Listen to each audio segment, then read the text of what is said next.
What's up guys, it's Rachel here. It has been 10 years since I was in Seussical Jr. While the show was really special in its own way, it has also been 10 years of my videography journey. I was getting into videography around this time and I thought it would be really cool to do like a behind the scenes documentary of Seussical Jr. because I was in it at the time. It ended up becoming my very first videography project. I was like 15 during this whole time and I had no previous videography experience. I am proud of it, but it definitely has some of those like cringy moments. So I thought it would be fun to go back and react to it and kind of see how I've grown in those 10 years. Let's get into it.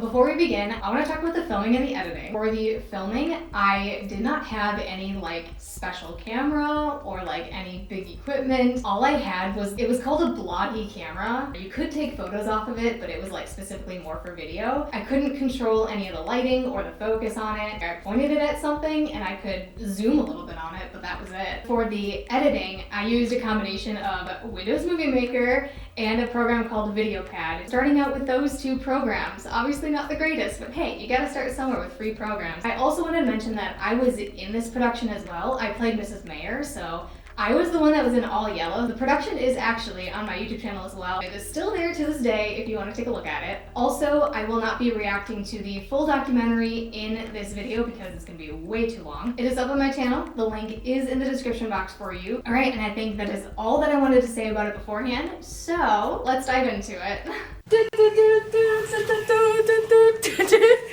Hello, my name is Tanner Menning from Tanner Menning News Report.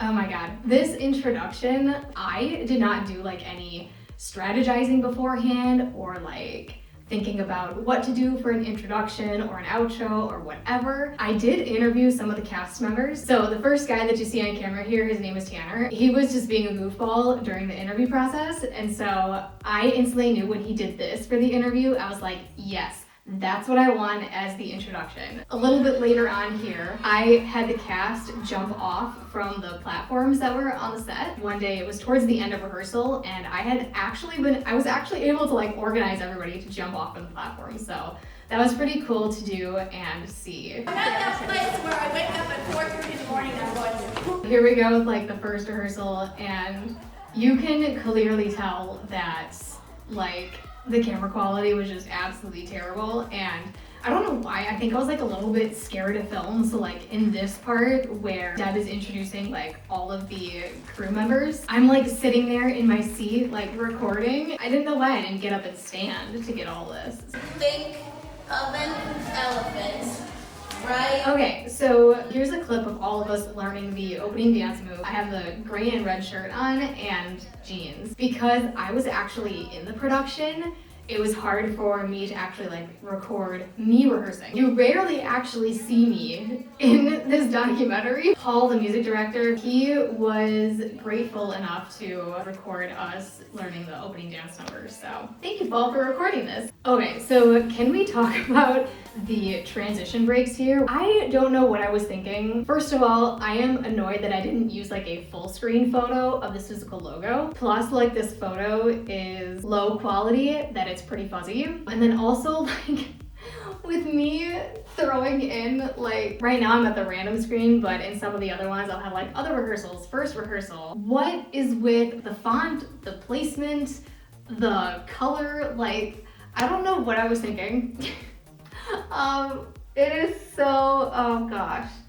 I'm just saying this is like so cringy of editing for me on that part. Why did I do like a break like that to go from like one section to the next? This kind of breaks up the flow and I'm just kind of like, it would have been so much better just having everything just like mixed in together. Oh my gosh, these transitions, no. This random section was so fun though, to show you like all the craziness that happens when we're not rehearsing, but we're at rehearsal. My favorite one is Sean right here. An elephant's nose is called a trunk.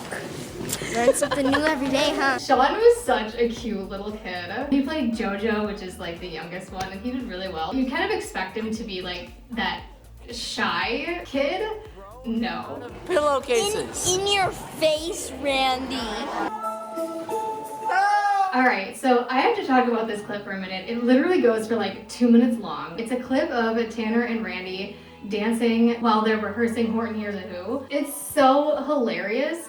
Tanner was one of those people when he would see the camera, he would just like instantly do weird, crazy stuff. So I had to put this whole clip in because of it. And you can see right here, Tanner's trying so hard not to laugh. It's so funny.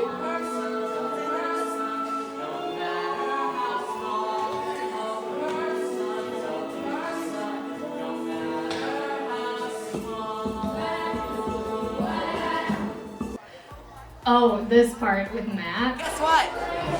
I'm a guy. Like, these cast members would just be like so hilarious. Whenever they would see the camera, they would just do something funny. Oh, it was so good. Oh, and then right here, Mimi decided to steal my camera as well. Camera. Rachel!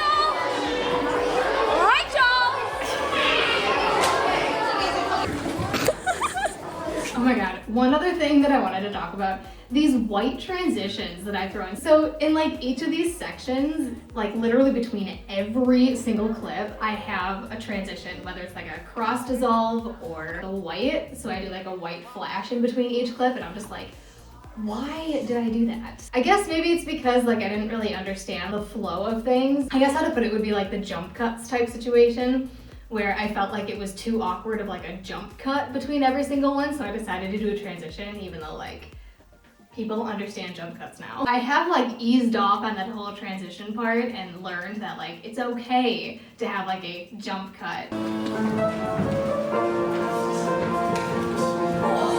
This terrible shaky filming, like what was up with that? That's also how I've learned to be more steady with the camera. When I'm filming for the band right now, I will get into like uncomfortable positions. I will be like kneeling on the ground and like my ankles, my feet, and my knees will actually like start hurting. I will literally force myself to stay in that uncomfortable position just so that I have good video. Don't underestimate videographers and photographers because they will do whatever it takes to get the great shots.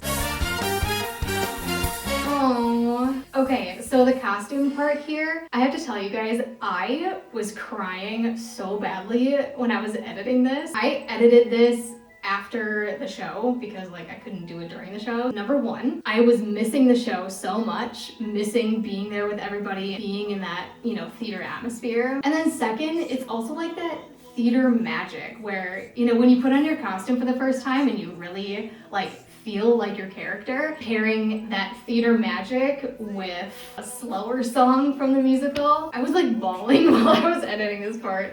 I remember that. It was so cute, everybody's costumes. Oh, Janine's puffs. Oh my god, I might start crying now too. Hello. Oh, sound checks. When we were getting on our microphones for the first time, Mimi was so funny. This is like one of my favorite moments. Go down there and sing. Go down on the stage and sing a song. Everybody be quiet, please. Sing. Mimi, sing for me, please. But there's no song! Just keep talking until it starts. And then watch Randy, like right behind Mimi. Okay, thank you. Next. That was gold. That was an awesome moment. Here we go. Quiet on the set. Train's gonna start in the track, so just be aware of where it starts. See, the one cool, okay. So, because I was Mrs. Mayor, I was in some of the large ensemble numbers, but not all of them. So that's what actually made it a good thing for me to do this documentary, because I was able to capture like a lot of the other large ensemble numbers. Although I am still salty about not being in Biggest Blame Fool, because we learned that song for the audition and I instantly like fell in love with that song. But then of course the role that I get is like one of the only roles that's not in that song. Oh, the performances, oh man. I love like the backstage atmosphere during a performance. But of course, like it's so dark and you can't see anything. I threw these clips in, but then of course you can barely even see anything because there's like barely any lights on backstage. So yeah, aww. And I love all these moments that I captured. Yeah, that's right. You're with you.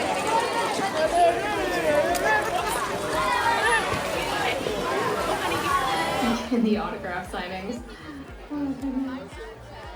Aww. Oh, and then even after, just like with Marvel movies where they have like extra content after the credits, that's what I tend to do a lot. So I remember like at the end here, see even Tanner, wait, without even knowing that the camera is on him, he does like the most random stuff.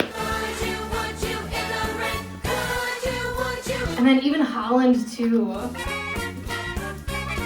Holland was a character as well. She did like the most funny dances.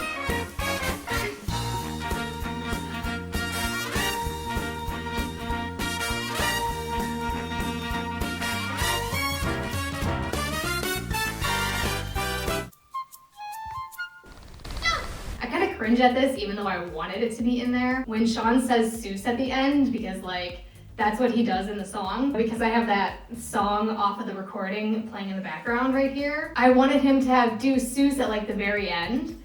But of course, like the only recording that I have of that was that little clip right there.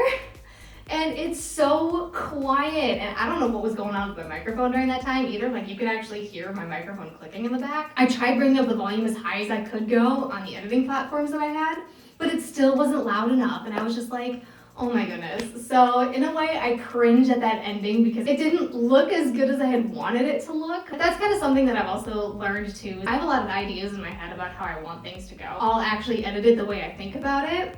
But then when I look back on it, it's not as good as I thought it was gonna be. And so, you know, then I have to make the tough decision, do I wanna keep it or do I just wanna scrap it? And most of the time I scrap it because I'm learning now that if you do want this to look good and more professional and stuff, some things you're just gonna have to sacrifice and scrap. And that is the documentary. Yay!